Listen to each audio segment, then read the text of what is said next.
All right, what is going on, y'all? Welcome back to another video. I know it has been some time since the last one, but with that time, I've been making it useful. We have recorded 2 to 3 more videos. We'll be dropping videos weekly up on the channel. Today we'll be going over movement tech and things of that nature. You know what? I'm done talking. Let's get straight into the video.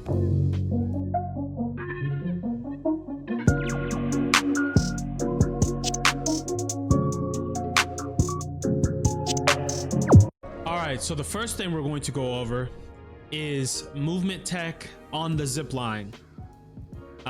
We're going to also go off of movement tech off the walls and things like that. That necessarily Deadlock wouldn't teach you, but you just stumble upon accidentally or maybe watching a vid like you're doing right now. So the first thing you can do, if you did not know, is when you can dismount by pressing shift off of the zipline, right? Now, if you notice that was kind of slow, what if I had a teammate right here that needs help and I've got to wait all that time to get off the zip line?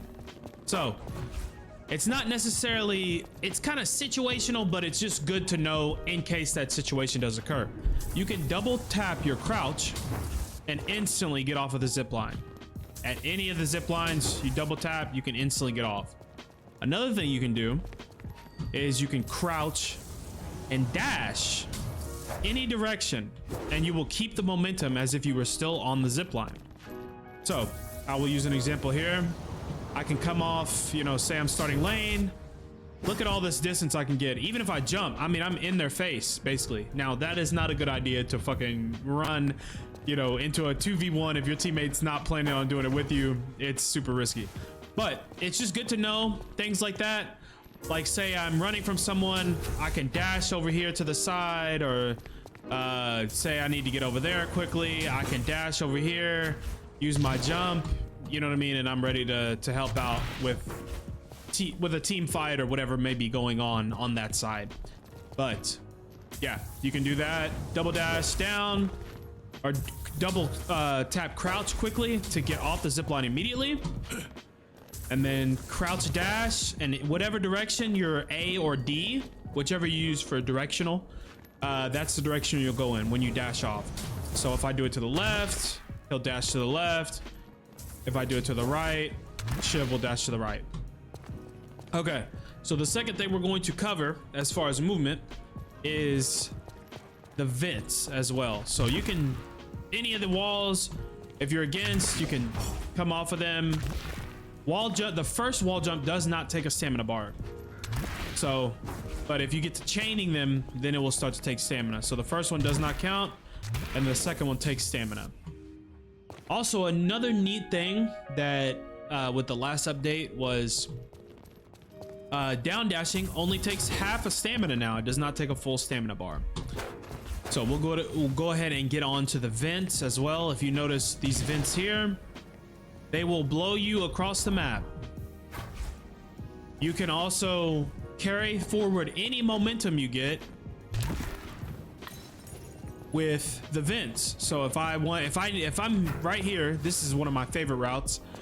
Is if I'm getting chased or I'm in a fight here and I'm super low. All right, so I'll come up here, do another dash over to the vent, slide across, and I'm to the zip line. I can get out of there. I can boost it if I have a boost, and I can get back to base and heal safely. So the vents also can be used to, they can be used to escape. They can be used to, you know, they can be used to chase someone. They can be used for all manner of things. But anytime you see one of these vents, they also have them up on the roof. Just remember, whenever you hit it, you can also slide on whatever you land on, or jump, bunny hopping, some people call it. But essentially, that's the gist of movement on, off the zip line, the movement tech with the vents as well.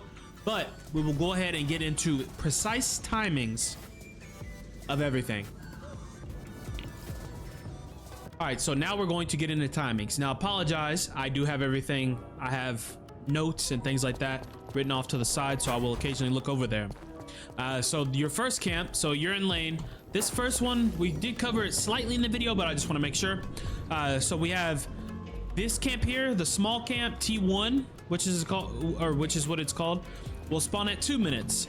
Then you have your T2, it will respawn also after it spawns at the 2-minute mark. It will respawn every 4 minutes. Then you have your T2 camps, which are your mediums right here. You can notice they have a different size. These are your medium camps. These will spawn at 7 minutes and respawn every 6 minutes. Then you have your T3 camps, which this is your T3 camps. It will have a tier 2, and a T3. This will spawn in at 7 minutes and respawn after every 8 minutes. And your your center sacrifice right here, what we covered, will spawn up at 8 minutes. So those will spawn in at 8 minutes and respawn every 5 minutes. So the next thing we're going to cover will be the bridge buffs. Bridge buffs come in at 8 minutes along with the centers. Remember, we covered the bridge buffs. You always want to get these if you're in lane, because you know, like you notice, I just gained plus 15% spirit power early in lane at 8 minutes. That's huge. That's huge to have. So that is the second thing that we are covering that Deadlock does not teach you. That is the exact timings for everything. That's the timing for the T1, T2, T3 camps, the center sacrifice, that kind of thing. Also, a good thing to note, as soon as the mid boss arrives at 10 minutes, that is when your soul urn will arrive as well. Now, there is a lot new stuff, or a new update with the soul urn. When you run the soul urn now, also I can show you guys a little route for the soul urn as well. Right here.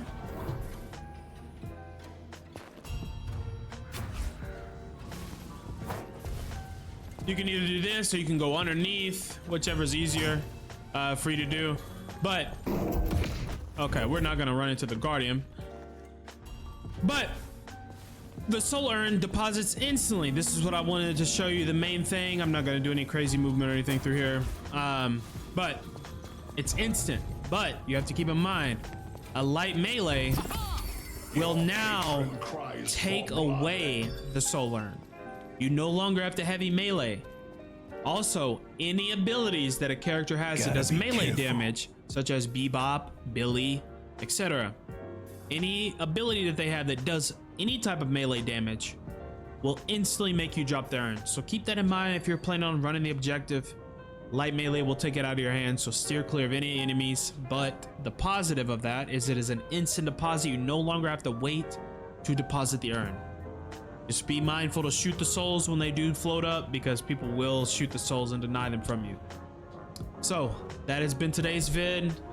Kind of a piggyback off of the last video, as far as, you know, for beginners, that kind of thing. Just the overall gist of what to keep in mind for these. Again, these things are almost, not even almost, these things are fundamental, and you have to know them and have to be mindful of the clock that's at the top of your screen of when these things are going to come into play. This is a fundamental macro for the game, and if you don't have them, you will be behind somebody that does have them.